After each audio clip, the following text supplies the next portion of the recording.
اعوذ باللہ من الشیطان الرجیم بسم اللہ الرحمن الرحیم قد سمع اللہ قول التی تجادلک فی زوجها وتشتکی الی اللہ واللہ یسمع تحاورکما ان اللہ سمیع بصیر۔ اللہ نے سن لی اس عورت کی بات جو اپنے شوہر کے معاملے میں تم سے تکرار کر رہی ہے اور اللہ سے فریاد کیے جاتی ہے۔ اللہ تم دونوں کی گفتگو سن رہا ہے، وہ سب کچھ سننے اور دیکھنے والا ہے۔ آج ہم 28 پارے کا آغاز کرتے ہیں اس دعا کے ساتھ، اللہم اہدنا الصراط المستقیم۔ اس کے ساتھ ہی سورہ مجادلہ کا آغاز بھی ہے۔ سورہ مجادلہ مدنی دور کی نازل شدہ صورت ہے۔ اس صورت میں مسلمانوں کو ان مختلف مسائل کے متعلق ہدایات دی گئی ہیں جو اس وقت درپیش تھی۔ خاص طور پہ اللہ تعالیٰ نے اس میں حزب اللہ کی پارٹی اور حزب الشیطان شیطان کی پارٹی کے درمیان تقابل کیا ہے۔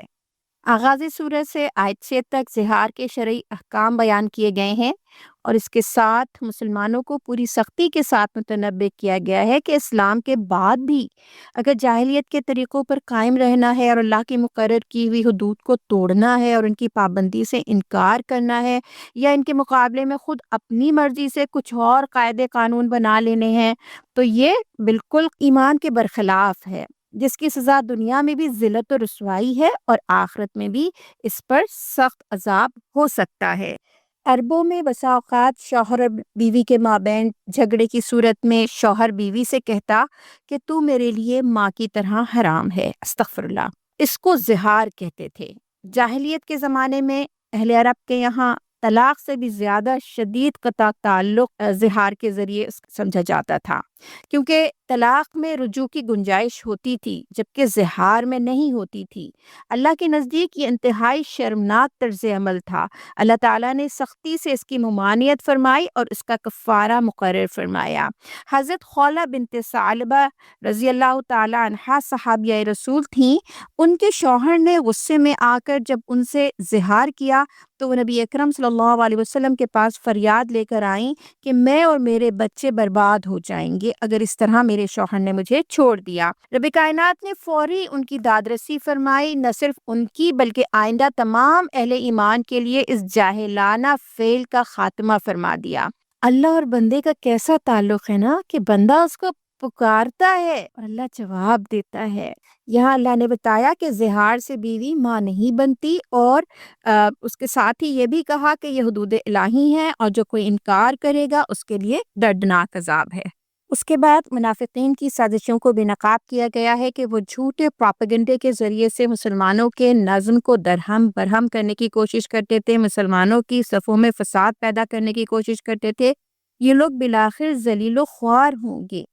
ایک طرف اپنے آپ کو بظاہر مسلمان ثابت کر کے ان کے ساتھ شامل رہتے تھے اور دوسری طرف ان کے خلاف نجوا اور سرگوشیاں اور سازشیں کرتے تھے، تو اس کا ذکر اللہ نے فرمایا اور اس پر منافقین کو سخت وعید کی ہے۔ اس کے ساتھ ہی اللہ تعالیٰ نے اہل ایمان کو آداب مجلس بتائے ہیں کہ مجلس میں بیٹھنے کا جو سلیقہ اور طریقہ ہے کہ آنے والوں کے لیے جگہ جو ہے وہ آپ کشادہ کریں، خود سے مٹ جائیں اور اگر محفل سے اٹھا دیا جائے تو اٹھ جائیں، اس میں برا نہ منائیں، اور رسول اللہ صلی اللہ علیہ وسلم کی اطاعت سے درجات میں یقیناً اضافہ ہوتا ہے۔ رسول اکرم صلی اللہ علیہ وسلم سے علیحدگی میں بات کرنے کے لیے موقع تلاش کرنا جو ہے وہ مناسب نہیں ہے، اس سے ان کو تنگی ہوتی ہے۔ اس لیے اللہ تعالیٰ نے حکم دیا کہ جب کبھی ان سے تخلیہ میں بات کریں تو اس سے پہلے صدقہ دیں، لیکن پھر بعد میں اللہ تعالیٰ نے اس صدقے کو ختم کر دیا، لیکن ایک طریقے سے یہ تربیت کی کہ اللہ کے نبی صلی اللہ علیہ وسلم کی اس بھاری ذمہ داری کا احساس کریں۔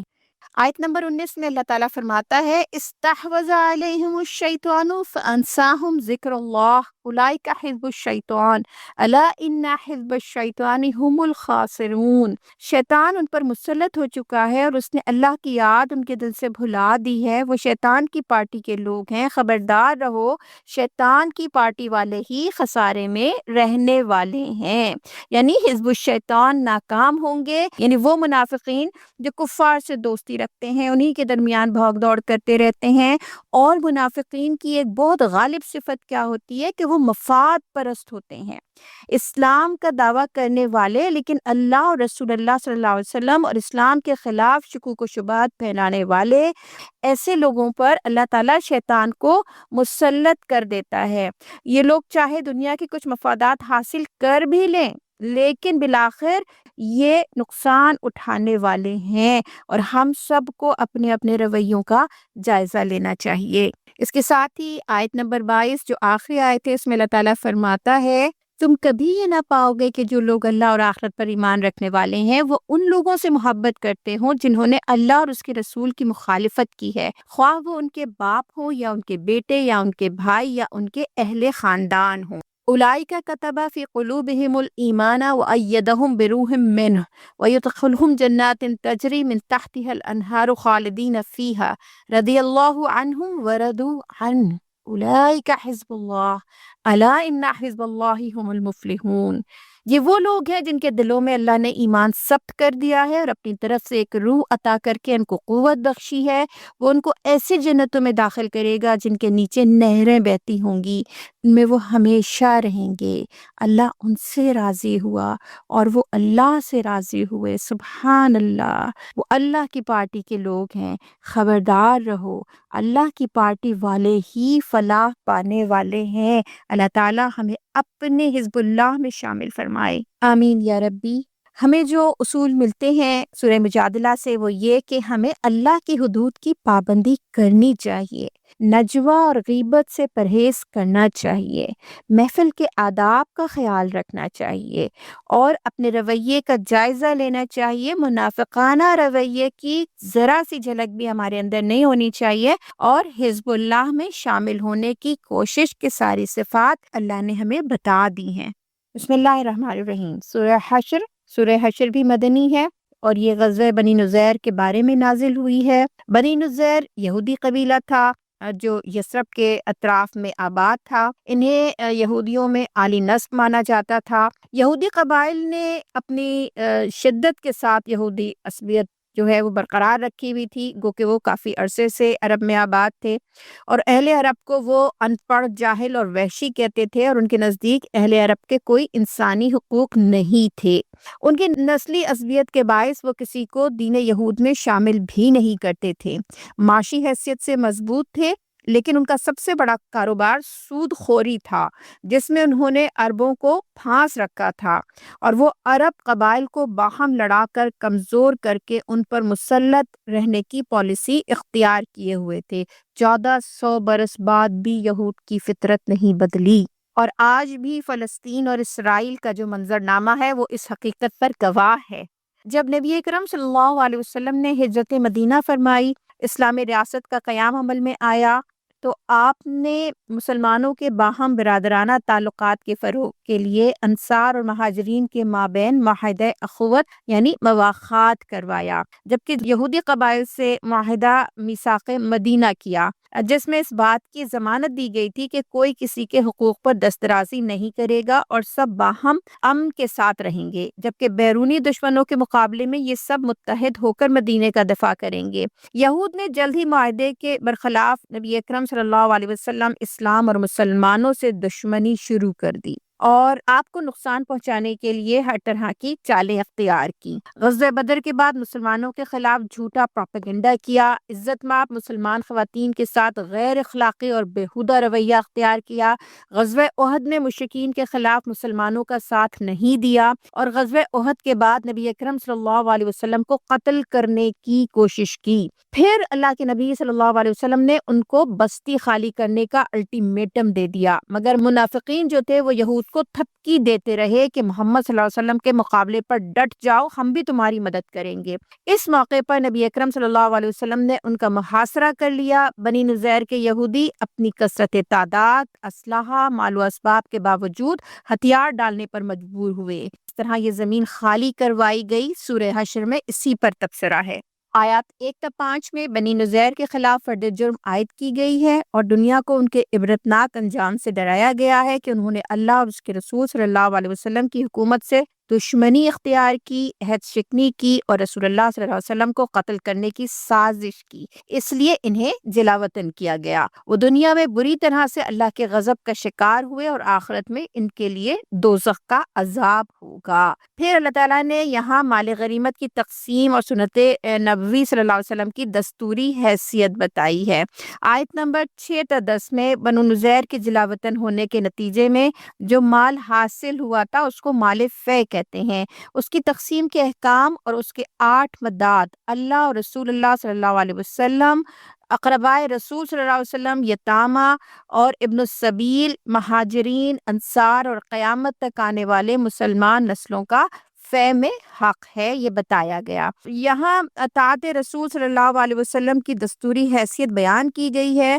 وما آتاکم الرسول فخذوہ وما نہاکم عنہ فانتہوا، جو کچھ رسول تمہیں دے وہ لے لو اور جس چیز سے وہ تم کو روک دے اس سے رک جاؤ۔ واتقوا اللہ، اللہ سے ڈرو، ان اللہ شدید العقاب، کہ اللہ سخت سزا دینے والا ہے۔ شریعت اسلامی اور دستور کی یہ بنیادی شق ہے، اور جو کوئی اس کو نہیں تسلیم کرے گا تو پھر اللہ تعالیٰ کے غضب سے وہ ڈرے۔ اس کے ساتھ ہی اس میں اسلامی معیشت کا اہم اصول بیان کیا گیا ہے کہ دولت صرف امیروں کے درمیان ہی نہیں گردش کرتی رہے، جیسے سرمایہ دارانہ نظام کا خاصہ ہے کہ امیر امیر تر ہوتا جاتا ہے اور غریب غریب تر۔ اس کے ساتھ ہی مال تقسیم کرنے کے ضابطے بتائے گئے کہ سب سے پہلے مہاجرین جو گھروں سے نکالے گئے اور اللہ کے فضل اور اللہ کی رضا کے طالب ہیں ان پر خرچ کیا جائے، پھر انصار پر خرچ کیا جائے، اور انصار کی تعریف کی گئی کہ جو مہاجرین سے محبت کرتے ہیں اور دل میں کوئی تنگی نہیں رکھتے، اور بعد میں آنے والوں کی تعریف بھی اس صورت میں کی گئی، یعنی جو اہل ایمان ان کے بعد آئیں گے۔ کہہ سکتے ہیں کہ اللہ تعالیٰ نے ہمارا بھی ذکر ان خوش نصیبوں میں شامل فرمایا ہے کہ جو لوگ انبیاء علیہ السلام کے بعد آئیں گے اور وہ ان سے پہلے آنے والوں کے لیے دلوں میں کوئی کجی نہیں رکھتے، ان کے لیے بھی دعا کرتے ہیں اور اپنے لیے بھی دعائے مغفرت کرتے رہتے ہیں۔ اللہ ہمیں ان خوش نصیبوں میں شامل فرمائے۔ اگلی آیات میں منافقین کو ان کے امراض سے آگاہ کیا گیا ہے اور ان کی جھوٹی قسموں کی حقیقت بیان کی گئی ہے، اور مسلمانوں سے کہا گیا ہے کہ وہ ابلیس کے دام میں گرفتار نہ ہوں اور ان منافقین جیسے نہ بن جائے۔ اس کے ساتھ آخری آیات 18 تا 24 میں اہل ایمان کو تقویٰ کی تلقین کی گئی ہے اور موت کے بعد کے لیے تیاری کرنے پر زور دیا گیا ہے۔ یا ایھا الذین آمنوا اتقوا اللہ ولتنظر نفس ما قدمت لغد واتقوا اللہ ان اللہ خبیر بما تعملون۔ لوگوں جو ایمان لائے ہو، اللہ سے ڈرو اور ہر شخص یہ دیکھے کہ اس نے اپنے کل کے لیے کیا سامان کیا۔ اللہ سے ڈرتے رہو، اللہ یقیناً تمہارے ان سب اعمال سے باخبر ہے جو تم کرتے ہو۔ اور فرمایا گیا کہ تم ان لوگوں کی طرح نہ ہو جانا جو اللہ کو بھول گئے، تو اللہ نے خود ان کا اپنا نفس انہیں بھلا دیا۔ اور یہ قرآن اگر پہاڑ پر بھی نازل کیا جاتا تو وہ ریزہ ریزہ ہو جاتا، اس ذمہ داری سے جس ذمہ داری کو انسان نے اٹھایا ہے کہ اللہ تعالیٰ نے اس کو صحیح اور غلط کی تمیز کا اختیار دیا، اور پھر اس کی ساری رہنمائی انبیاء علیہ السلام اور کتب آسمانی کے ذریعے کر دی۔ اب یہ اس کی ذمہ داری ہے کہ وہ صحیح راستہ خود بھی اختیار کرے اور دوسروں کو بھی اس صحیح راستے کی طرف بلائے۔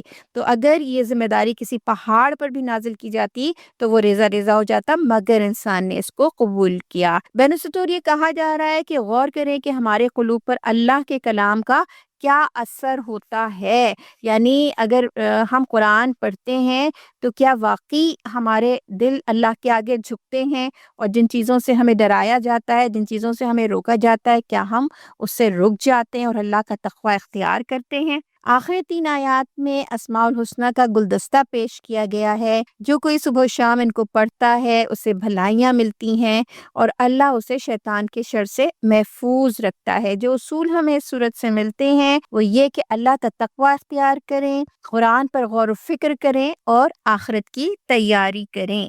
بسم اللہ الرحمن الرحیم۔ سورہ ممتحنہ مدنی ہے، اور اس سورت کی آیت نمبر 10 میں حکم دیا گیا ہے کہ جو عورتیں ہجرت کر کے آئیں اور مسلمان ہونے کا دعویٰ کریں ان کا امتحان لیا جائے۔ اسی مناسبت سے اس کا نام ممتحنہ رکھا گیا ہے۔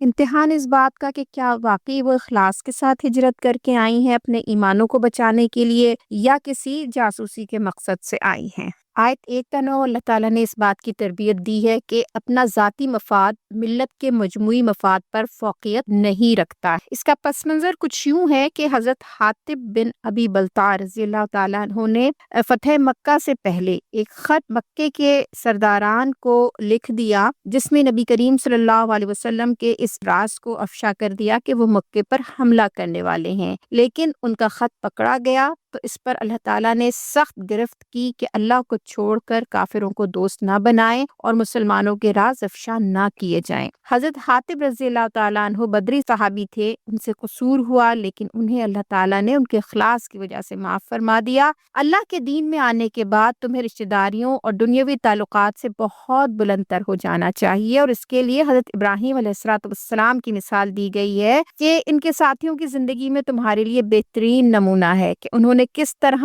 اللہ کی خاطر اپنے خاندان سے لا تعلقی اختیار کر لی کیونکہ وہ مومن نہیں تھے، اور اللہ کی خاطر ہجرت کر لی لیکن کفار سے مودت اور محبت کا کوئی تعلق نہیں رکھا اگرچہ کہ وہ ان کے رشتہ دار تھے۔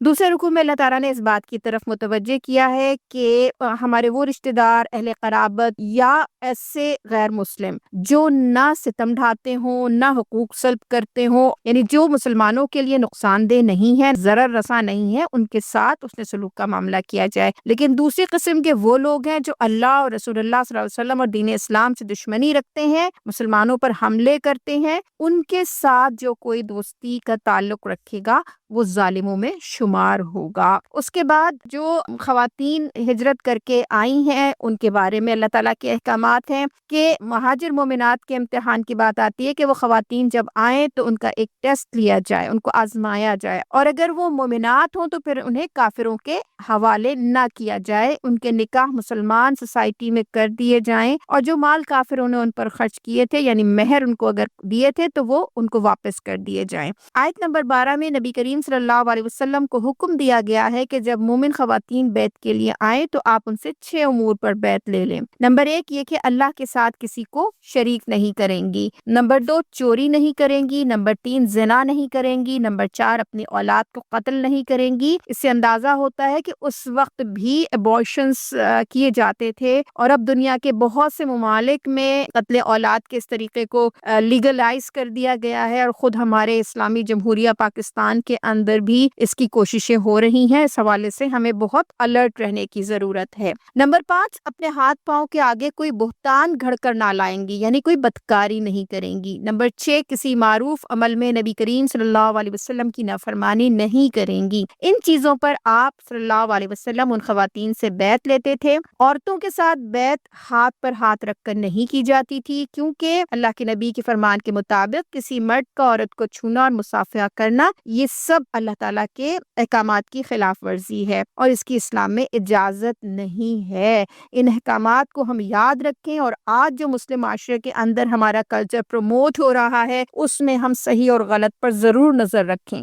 اس سے پہلے آیت نمبر 10 اور 11 میں ایک اہم معاشرتی مسئلے کا فیصلہ کیا گیا ہے جو اس وقت بڑی پیچیدگی پیدا کر رہا تھا کہ مکے میں بہت سی مسلمان خواتین ایسی تھیں جن کے شوہر کافر تھے اور وہ کسی نہ کسی طرح ہجرت کر کے مدینہ پہنچ جاتی تھیں۔ اسی طرح مدینے میں بہت سے مسلمان مرد ایسے تھے جن کی بیویاں کافر تھیں اور وہ مکہ ہی میں رہ گئی تھیں۔ ان کے بارے میں یہ سوال پیدا ہوتا تھا کہ ان کے درمیان رشتہ ازدواج باقی ہے یا نہیں۔ اللہ تعالیٰ نے اس کا ہمیشہ ہمیشہ کے لیے فیصلہ فرما دیا کہ مسلمان عورت کے لیے کافر شوہر حلال نہیں ہے، اور نہ مسلمان خاتون کا کسی کافر مرد سے نکاح ہو سکتا ہے، اور مسلمان مرد کے لیے بھی یہ جائز نہیں ہے کہ وہ مشرک بیوی کو اپنی نکاح میں رکھے۔ تو یہ 2 اہم فیصلے تھے جن پر مسلم معاشروں میں ہمیشہ عمل کیا جائے گا۔ بسم اللہ الرحمن الرحیم۔ سورہ صف مدنی ہے اور اس کا موضوع مسلمانوں کو ایمان میں اخلاص اختیار کرنے اور جہاد پر ابھارنا ہے۔ اس میں ضعیف الایمان مسلمانوں کو بھی مخاطب کیا گیا ہے اور ان لوگوں کو بھی جو ایمان کا بظاہر دعویٰ کر کے اسلام میں داخل ہو گئے تھے لیکن اخلاص کے ساتھ مسلمان نہیں ہوئے تھے، اور ان کو بھی جو مخلص اہل ایمان تھے۔ سورت کی ابتدا میں ہی مسلمانوں کی اہم ترین صفات بتائی گئی ہیں کہ ان کے قول و فعل میں یکسانیت ہونی چاہیے۔ اللہ تعالیٰ کو یہ بات سخت ناپسند ہے کہ انسان جو بات کہے اس پر عمل نہ کرے۔ اللہ کو وہ لوگ پسند ہیں جو اللہ کے راستے میں صف بستہ ہو کر سے سپلائی ہوئی دیوار کی طرح لڑتے ہیں، یعنی مومنین کا، مسلمانوں کا آپس کا اتحاد بہت اہم ہے۔ گویا جہاد مومن کی زندگی کا لازمی جزو ہے، اور باہمی اتفاق و اتحاد سے رہنے والے اور صف بستہ ہو کر جہاد کرنے والے اللہ کے محبوب ہوتے ہیں۔ پھر اللہ تعالیٰ نے حضرت موسیٰ علیہ السلام اور ان کی قوم کا ذکر کر کے مسلمانوں کو خبردار کیا ہے کہ وہ نبی کریم صلی اللہ علیہ وسلم کے ساتھ وہ رویہ اختیار نہ کریں جو کہ حضرت موسیٰ علیہ السلام کی قوم نے ان کے ساتھ اختیار کیا تھا، اور ان کے کسی بھی فرمان کو وہ نہیں مانتے تھے اور ان کو بہت اذیتیں انہوں نے دی تھیں۔ پھر بنی اسرائیل کا یہ ذکر ہے، اور اسی بنا پر اللہ تعالیٰ کہتا ہے کہ ان کے دل ٹیڑھے کر دیے گئے اور اب وہ حق کو قبول کرنے کی اپنے اندر استطاعت ہی نہیں رکھتے۔ پھر حضرت عیسیٰ علیہ السلام کا ذکر ہے کہ وہ جب آئے تو انہوں نے تورات کی تصدیق کی اور کہا کہ میں اللہ کی طرف سے بھیجا گیا رسول ہوں، اور اپنے بعد آنے والے نبی اکرم صلی اللہ علیہ وسلم کی نام لے کر بشارت دی کہ میرے بعد ایک رسول آئے گا اور اس کا نام احمد ہوگا۔ جب رسول اللہ صلی اللہ علیہ وسلم تشریف لائے تو مدینے میں موجود بنی اسرائیل نے نہ صرف نسلی عصبیت کی وجہ سے آپ کی رسالت کا انکار کیا، بلکہ نبی کریم صلی اللہ علیہ وسلم، مسلمانوں اور دین اسلام کے خلاف طرح طرح کی سازشیں کی، اور ان کی یہ سازشیں آج تک جاری ہیں۔ نبی کریم صلی اللہ علیہ وسلم کا مقصد بعثت بیان فرمایا گیا ہے کہ آپ صلی اللہ علیہ وسلم کا مقصد بعثت دنیا میں بھیجا جانا دین حق کے غلبے کے لیے ہے، اور اس مقصد میں اللہ تعالیٰ آپ صلی اللہ علیہ وسلم کو ضرور کامیاب و کامران کرے گا۔ اور ہم نے نبی کریم صلی اللہ علیہ وسلم کی 23 برس کی نبوی جدوجہد بھی دیکھی اور مدینے میں اسلام کا عروج بھی دیکھا۔ اللہ اپنے نور کو پھیلا کر رہے گا اگرچہ مشرکین ایڑی چوٹی کا زور لگا دیں، اور یہ وعدہ نبی کریم صلی اللہ علیہ وسلم کی زندگی میں پورا ہوا۔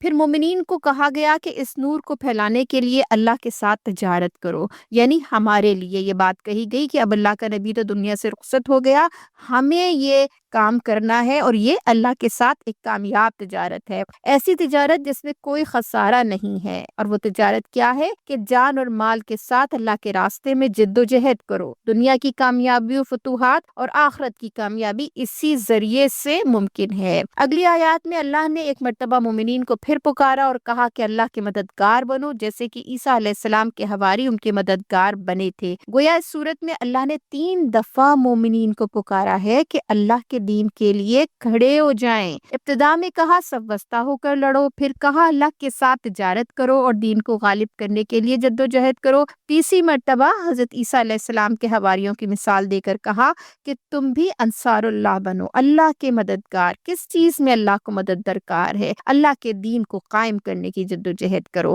دنیا کے مسائل کا، انسانیت کے مسائل کا یہی حل ہے، اور تمہاری کامیابی کا بھی یہی راستہ ہے۔ اللہ ہمیں عمل کی توفیق دے، آمین۔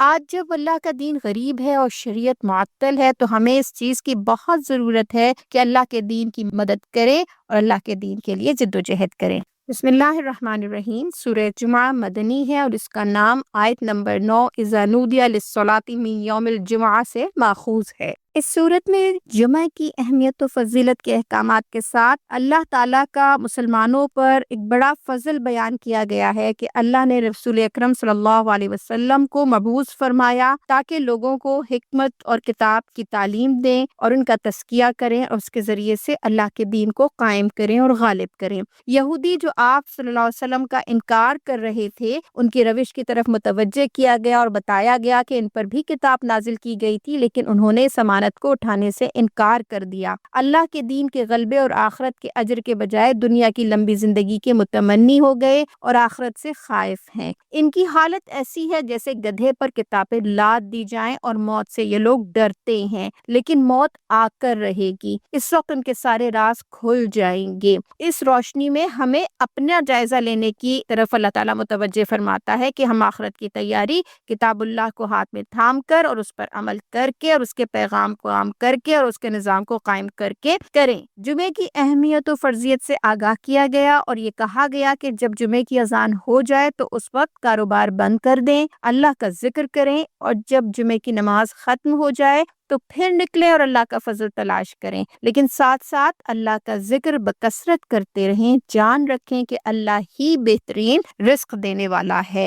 بسم اللہ الرحمن الرحیم۔ سورہ منافقون مدنی ہے اور پہلی آیت میں ہی اذا جاءک المنافقون سے اس کا نام ماخوذ ہے۔ یہ اس سورت کا نام بھی ہے اور اس کے مضمون کا عنوان بھی، کیونکہ اس میں منافقین ہی کے طرز عمل پر تبصرہ کیا گیا ہے۔ اس صورت میں اللہ تعالیٰ نے منافقین کے راز افشا کیے ہیں، ان کی شخصیت کو نمایاں کیا ہے کہ وہ کیسے ہوتے ہیں۔ وہ کہتے تھے کہ رسول اللہ صلی اللہ علیہ وسلم اللہ کے برحق رسول ہیں، لیکن اللہ تعالیٰ گواہی دیتا ہے کہ منافقین قطعی جھوٹے ہیں، ان کے دل میں کچھ اور ہے اور زبانوں پر کچھ اور۔ یعنی یہ بات تو سچی ہے کہ محمد صلی اللہ علیہ وسلم اللہ کے رسول ہیں، لیکن منافقین خود جھوٹے ہیں۔ ان کے کفر کی وجہ سے اللہ تعالیٰ نے ان کے دلوں پر مہر لگا دی ہے، ان کی دو رنگی کی وجہ سے یہ صحیح راہ راست نہیں پاتے۔ منافقین کی نشانیاں بتائی گئی ہیں کہ یہ بزدل ہوتے ہیں، بڑی لچھے دار گفتگو کرتے ہیں، بڑی بڑی باتیں اور دعوے کرتے ہیں، لیکن اندر سے کھوکھلے ہوتے ہیں۔ اللہ اور رسول اللہ صلی اللہ علیہ وسلم اور دین اسلام سے ان کو خدا واسطے کا بیر ہوتا ہے۔ اللہ کے راستے میں خرچ کرنے سے لوگوں کو منع کرتے ہیں کہ رسول اللہ صلی اللہ علیہ وسلم کے ساتھیوں پر خرچ نہ کرو، اور پھر آج کے دور میں ہم دیکھیں کہ اسلام پسندوں پر خرچ نہ کرو، اسلامی تحریکوں پر خرچ نہ کرو۔ جب تم خرچ نہ کرو گے تو ان کی تحریکیں خود بخود رک جائیں گی، لیکن اللہ کہتا ہے کہ زمین اور آسمان کے خزانوں کا مالک اللہ ہے۔ آج بھی کفار و منافقین کے طریقے یہی ہیں کہ ان کے بینک اکاؤنٹس منجمد کر دو تو یہ اپنی موت آپ مر جائیں گے، لیکن اسلامی تحریکیں اللہ کے فضل سے پھل پھول رہی ہیں اور پھلتی رہیں گی، کیونکہ ان کا حامی و ناصر اللہ ہے۔ وہ کہتے ہیں کہ عزت ہمارے لیے ہے، لیکن اللہ کہتا ہے کہ عزت تو اللہ اور اس کے رسول صلی اللہ علیہ وسلم کے لیے ہے۔ اور اس سورت کے آخر میں کہا گیا ہے کہ لوگوں، تم اپنے اندر منافقین جیسی صفات پیدا نہ ہونے دو۔ وہ اللہ اور رسول سے مخلص نہیں ہوتے، مال سے محبت کرتے ہیں، اپنے مفادات کے اسیر ہوتے ہیں۔ یہ مال اور اولاد تمہیں اللہ کی یاد سے غافل نہ کر دے، اگر ایسا ہوگا تو تم ہلاکت میں پڑ جاؤ گے۔ اس مال کو اللہ کے راستے میں خرچ کرو، کیا خبر کہ ہمارا آخری لمحہ آ جائے اور پھر ہم خسارہ پانے والوں میں شامل ہو جائیں، اور پھر ہم پچھتائیں کہ ہمیں وقت ملے اور ہم خرچ کریں۔ یعنی فرشتے ازل کے آنے سے پہلے جو نیک کام کر سکتے ہیں، اللہ کے جس حکم پر عمل کر سکتے ہیں، اس پر عمل کر لیں۔ بسم اللہ الرحمن الرحیم۔ سورہ تغابن، یہ بھی مدنی سورت ہے۔ تغابن کا لفظ غبن سے نکلا ہے۔ یوم تغابن یعنی ہار جیت، اصل نقصان اور گھاٹے کا دن، اصل نفع کا دن۔ اس سے مراد روز قیامت ہے۔ ایمان اور اطاعت کی دعوت کے ساتھ ساتھ اخلاق حسنہ کی تعلیم دی گئی ہے۔ آیات 1-4 اللہ کی حمد بیان ہوئی ہے، پھر اس نے آسمان و زمین کو برحق پیدا کرنے کا اظہار فرمایا۔ پوری کائنات مومن ہے، اللہ کی تسبیح کر رہی ہے، پھر متوجہ کیا کہ تمہیں بھی اسی نے پیدا کیا ہے اور تمہاری بہترین صورت بنائی، اور پھر آزادی دی ہے کہ اللہ کی بات مانتے ہو یا نہیں، یعنی اس بات کا اختیار دیا کہ مومن بنتے ہو یا کافر، اور یہی ہمارا امتحان ہے۔ وہ دیکھ رہا ہے کہ ہم کیا کرتے ہیں، کس راستے کا انتخاب کرتے ہیں، اور پھر یہ کہ اسی کی طرف پلٹ کر جانا ہے، اسی کو حساب دینا ہے۔ اگلی اہم بات یہ فرمائی گئی کہ وہ ہمارے دلوں کے راز تک جانتا ہے۔ یہ 4 آیات ہی ہمیں راہ راست پر لانے کے لیے کافی ہیں اگر ہم غور کریں۔ آیت نمبر 5 سے قوموں کی تباہی کے بنیادی سبب بیان کیے گئے ہیں۔ ایک یہ کہ اللہ نے رسولوں کو ان کی ہدایت کے لیے بھیجا تھا، لیکن قوموں نے رسولوں کی بات ماننے سے انکار کر دیا اور اپنی گمراہیوں میں ہی پھنسے رہے، اور یہی ان کی تباہی کا سبب بنا۔ دوسرے یہ کہ عقیدہ آخرت کو رد کیا اور غیر ذمہ دارانہ زندگی بسر کی۔ پھر دعوت دی ہے کہ ہوش میں آئیں۔ اللہ اور اس کے رسول صلی اللہ علیہ وسلم جو نور یعنی قرآن پاک اللہ نے نازل کیا ہے ان پر، اس پر ایمان لے آئیں۔ یوم التغابن آنے والا ہے، جس دن فیصلہ ہو جائے گا کہ کون ہارا اور کون جیتا، کون کامیاب رہا اور کون ناکام رہا۔ لہٰذا پھر یا تو جنت ہوگی یا دوزخ، لیکن عمل کا موقع آج ہے، کل صرف نتیجہ نکلے گا۔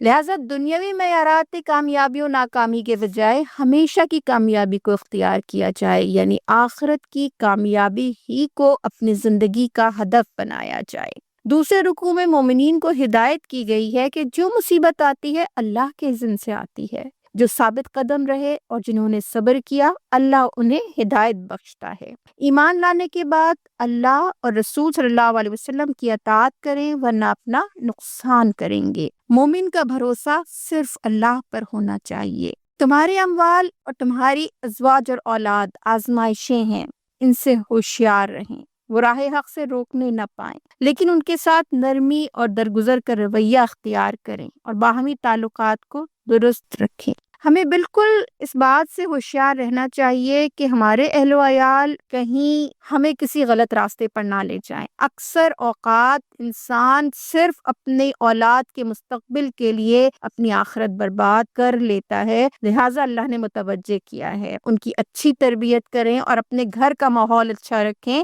ہر انسان اپنی استطاعت کی حد تک مکلف ہے، ممکن حد تک اللہ سے ڈرتے ہوئے زندگی بسر کریں اور اللہ کی حدود کی پابندی کی حد المقدور کوشش کریں۔ اللہ کی راہ میں مال خرچ کریں اور دل کی تنگی سے بچیں۔ واضح رہے کہ باہمی تعلقات کی خرابی کی بڑی وجہ دل کی تنگی ہوتی ہے، اور انفاق فی سبیل اللہ سے بھی دل کا بخل دور ہوتا ہے۔ سعادت مند وہ ہے جو اس تنگی سے بچا لیا جائے۔ وَمَن یُوقَ شُحَّ نَفْسِهِ فَأُولَٰئِکَ هُمُ الْمُفْلِحُونَ، وہی فلاح پانے والے ہیں جو دل کی تنگی سے بچا لیے گئے۔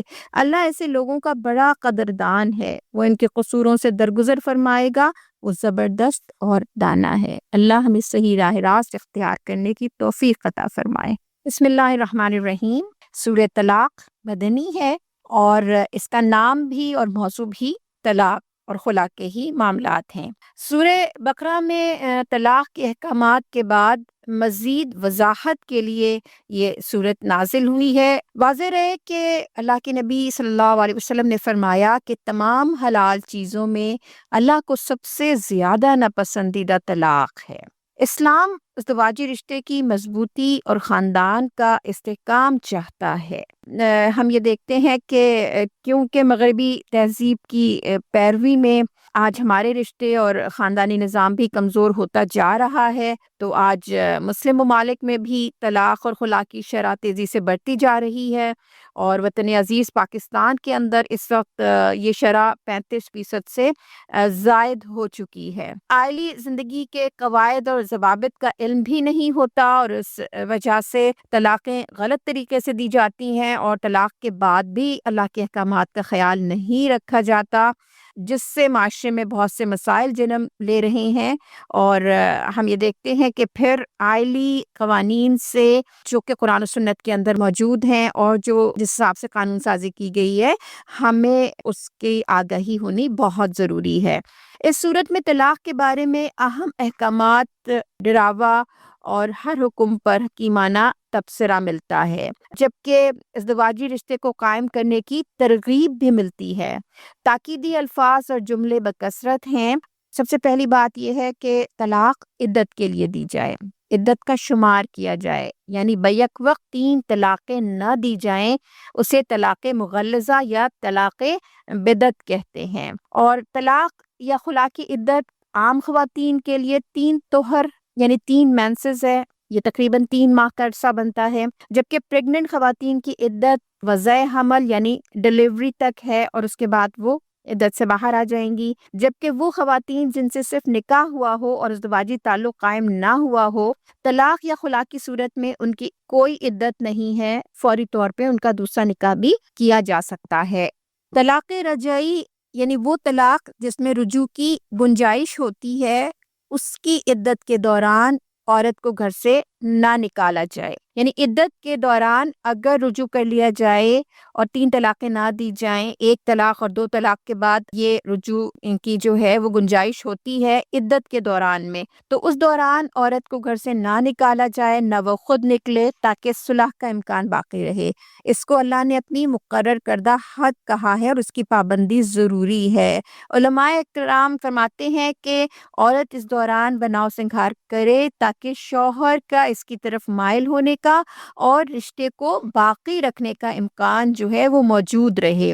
عدت کی مدت ختم ہونے سے قبل یا تو بھلے طریقے سے صلح کر لیں، اپنے گھر کو آباد کر لیں، اپنے رشتے کو استوار کر لیں، یا مدت ختم ہونے پر بھلے طریقے سے رخصت کر دیں، اور 2 آدمی اس سارے معاملے پر گواہ بھی ضرور بنا لیں۔ اللہ نے فرمایا ہے کہ زمانہ عدت میں خواتین کو گھروں میں ہی رکھا جائے، انہیں تنگ نہ کیا جائے، انہیں اذیت نہ دی جائے، اور جو پریگننٹ خواتین ہیں ان کی ڈیلیوری تک اپنی حیثیت کے مطابق شوہر کی ذمہ داری ہے کہ وہ ان کو نان نفقہ بھی دے اور ان کو سکونت یعنی رہنے کی جگہ بھی فراہم کرے، اور اگر دودھ پلائے تو اس کا خرچہ بھی دے۔ اگر خاتون دودھ پلانا نہ چاہے تو اس کو مجبور نہیں کیا جا سکتا، کسی دوسری عورت سے اپنے بچے کو دودھ پلوایا جا سکتا ہے۔ اور یہ سب حقوق اللہ تعالیٰ نے عورت کو بغیر مانگے دیے، کیونکہ وہ جانتا ہے کہ معاشرے اور خاندان میں کس کی کیا حیثیت ہے اور کس کو کس طرح کی پروٹیکشن کی ضرورت ہے۔ کوئی NGO نہیں تھی، کوئی ویمن ایسوسی ایشن نہیں تھی، کوئی حقوق کے نعرے لگانے والا نہیں تھا، لیکن ان ساری ہدایات کے دوران بار بار باہمی معاملات میں اللہ سے ڈرنے کی تاکید کی گئی ہے، اور فرمایا گیا ہے کہ جو کوئی اللہ سے ڈرتا ہے اللہ اس کے لیے مشکلات سے نکلنے کا راستہ پیدا کر دیتا ہے، اور اسے ایسی جگہ سے رزق دیتا ہے جہاں اس کا گمان بھی نہیں ہوتا۔ اللہ اس کے سارے معاملات آسان کر دیتا ہے، اللہ اس کی برائیوں کو دور کر دیتا ہے اور اس کے ساتھ بڑے اجر سے نوازتا ہے۔ ہم دیکھتے ہیں کہ نکاح کے خطبے میں بھی اللہ تعالیٰ بار بار اتقوا اللہ کی تاکید کرتا ہے کہ اللہ سے ڈرو اور اپنے تعلقات کو ٹھیک رکھو، اور اس کے بعد کی آیات میں سخت تنبیہ ہے کہ اگر ان احکامات کی نافرمانی کی تو سخت سزا پاؤ گے۔ کتنی ہی بستیاں تھیں جنہوں نے اللہ اور رسول علیہ الصلوۃ والسلام کے احکامات سے سرتابی کی تو ان کا سخت محاسبہ ہوا اور وہ بری طرح ان کو سزا دی گئی۔ تم اپنے آپ کو اس عذاب سے بچا لو، تمہاری طرف نصیحت کر دی گئی ہے جو تمہیں اندھیروں سے نکال کر روشنی میں لے آئے۔ یہ قرآن و سنت رسول اللہ صلی اللہ علیہ وسلم اس نصیحت کا حق ادا کرنے والے ہیں۔ مان جاؤ گے تو بہترین اجر اور رزق ملے گا، بہترین زندگی، خوشگوار زندگی تمہیں ملے گی، اور جان لو کہ اللہ ہر چیز پر قدرت رکھتا ہے اور ہر چیز کا علم رکھتا ہے۔ اسلام انتہائی اعلیٰ اور عرفہ دین ہے، انسانیت کا خیر خواہ دین ہے، لہٰذا ہمیں چاہیے کہ ہم خصوصاً دیگر اور تمام چیزوں کے ساتھ آئلی احکامات کا بھی علم حاصل کریں، اور خاص طور پر اپنی نئی نسل کو اس کے بارے میں آگہی دے اور اپنی زندگی کے معاملات کو درست رکھنے کی کوشش کریں اس کی روشنی میں۔ بسم اللہ الرحمن الرحیم۔ سورہ تحریم مدنی ہے، اور تحریم کے معنی ہے کسی چیز کو حرام کر دینا۔ رسول اللہ صلی اللہ علیہ وسلم کو اللہ تعالیٰ نے مخاطب فرمایا ہے کہ اے نبی صلی اللہ علیہ وسلم، آپ کیوں اس چیز کو حرام کرتے ہیں جو اللہ نے آپ کے لیے حلال کی ہے؟ کیا آپ صلی اللہ علیہ وسلم بیویوں کی خوشی چاہتے ہیں؟ پس منظر اس صورت کا یہ ہے کہ شہد جو نبی اکرم صلی اللہ علیہ وسلم کو پسند تھا، مگر کسی زوجہ محترمہ کی وجہ سے آپ نے اس کے استعمال کو ترک کر دینے کا فیصلہ کیا۔ اس چیز پر اللہ نے تنبیہ کی ہے کہ آپ نے ایسا کیوں کیا کہ حلال چیز کو حرام کیا، اور جو آپ نے قسم کھائی ہے اس کا کفارہ دے کر آپ اس قسم سے نکل آئیں۔ اس صورت میں ازواج مطہرات رضی اللہ تعالی عنہا کو بھی اللہ کی طرف سے تنبیہ کی گئی ہے کہ نبی کریم صلی اللہ علیہ وسلم کے مقابلے میں باہم جتھا بندی نہ کریں، کیونکہ اللہ کے نبی کی پشت پر اللہ رب العالمین ہے، اور جبرائیل علیہ السلام اور تمام اہل ایمان اور ملائکہ آپ صلی اللہ علیہ وسلم کے ساتھی ہیں۔ یہاں یہ معلوم ہوتا ہے کہ گھروں میں چھوٹی موٹی بدمزگی پیدا ہو جانا کوئی ایسی غیر فطری بات نہیں ہے، یہ نبی کریم صلی اللہ علیہ وسلم کے خانہ مبارک میں بھی ہو سکتی تھی اور ہوئی، اور اس کی اصلاح کی کوشش نرمی اور تذکیر سے ہونی چاہیے، جیسا کہ اللہ نے فرمائی ہے۔ پھر اللہ نے کہا کہ اے لوگوں جو ایمان لائے ہو، بچاؤ اپنے آپ کو اور اپنے اہل و عیال کو اس آگ سے جس کا ایندھن انسان اور پتھر ہوں گے، جس پر نہایت تندخو اور سخت فرشتے مقرر ہوں گے جو کبھی اللہ کے حکم کی نافرمانی نہیں کرتے، اور جو حکم بھی انہیں دیا جاتا ہے اسے بجا لاتے ہیں۔ ایمان والوں کو مخاطب کر کے اپنے اولاد کی صالح تربیت کی فکر کرنے اور اپنے آپ کو اور ان کو دوزخ کی آگ سے بچانے کی نصیحت کی گئی ہے، کیونکہ گھر میں اسلامی نظریہ حیات کا پہلا جو حلقہ ہے یا مورچہ ہے وہ ہمارا گھر ہے۔ لہٰذا اصلاح کے کام کا آغاز اپنے گھر سے ہونا چاہیے اور اپنے اسپاؤس سے ہونا چاہیے. بیویوں کے لیے شوہر اور شوہروں کے لیے بیویاں، اور اس کے بعد پھر جو ہمارے بچے ہیں. اگر ہمارے گھرانے مثالی مسلمان ہوں گے تو پھر معاشرہ بھی اسلامی ہوگا. اپنی اولاد اور اہل خانہ کی اصلاح کی جانب پہلا قدم سچی توبہ ہے. اس لیے حکم دیا گیا کہ توبۃ النصوح کرو، خالص توبہ کرو گے تو اللہ تعالیٰ گناہ معاف کر دے گا. یعنی خالص توبہ یہ ہے کہ صرف زبان سے ہی استغفر اللہ نہ کیا جائے، بلکہ اپنے دل میں اللہ سے توبہ کی جائے، اپنی زبان سے اللہ سے توبہ کی جائے، اور اپنے عمل سے اس توبہ کی گواہی کی جائے، یعنی عمل کی بھی اصلاح کر لی جائے. تو اللہ گناہ معاف کر دے گا اور قیامت والے دن رسوا نہیں کرے گا.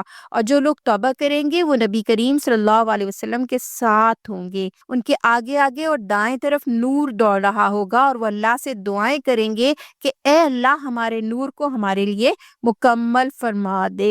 پھر نبی کریم صلی اللہ علیہ وسلم کو حکم دیا گیا کہ کفار اور منافقین سے جہاد کریں اور ان کے ساتھ سختی سے پیش آئیں. واضح رہے کہ کفار کے ساتھ آپ صلی اللہ علیہ وسلم نے قتال بھی کیا ہے، لیکن منافقین کے ساتھ قتال کبھی نہیں کیا. پھر اللہ نے دو ایسی خواتین کی مثال دی ہے جو دو انبیاء نوح علیہ السلام اور لوط علیہ السلام کی بیویاں تھیں، لیکن انہوں نے اپنے عظیم شوہروں کا ساتھ دینے کے بجائے اپنی گمراہ قوم کا ساتھ دیا، اور اس کے نتیجے میں اپنی قوم کے ساتھ عذاب کا شکار ہو گئیں اور جہنم کا ایندھن بنے. اس کے بعد اللہ تعالیٰ دو مومن بندیوں کی مثال دیتا ہے، حضرت آسیہ رضی اللہ تعالیٰ عنہ جو فرعون کی بیوی تھیں، اور بی بی مریم علیہ السلام جن کو اللہ تعالیٰ نے خراج تحسین پیش کیا ہے اور کہا ہے کہ مومنین کے لیے یہ دو رول ماڈل خواتین ہیں. بی بی آسیہ کو فرعون نے بے پناہ اذیتیں دی تھیں، لیکن وہ ایمان پر ڈٹی رہیں اور اللہ سے دعا مانگتی رہیں کہ اللہ جنت میں مجھے اپنے قریب گھر دے. اللہ تعالیٰ نے ان کی دعاؤں کو قبول فرمایا، اور حضرت مریم علیہ السلام بھی اسی طرح سے ہمارے لیے مثالی ہیں. لہٰذا ہمیں جو رول ماڈل اللہ نے بنائے ہیں ان کو فالو کرنا چاہیے، اور جن غلطیوں کی، کوتاہیوں کی نشاندہی اللہ تعالیٰ نے فرمائی ہے ان سے بچنے کی کوشش کرنی چاہیے.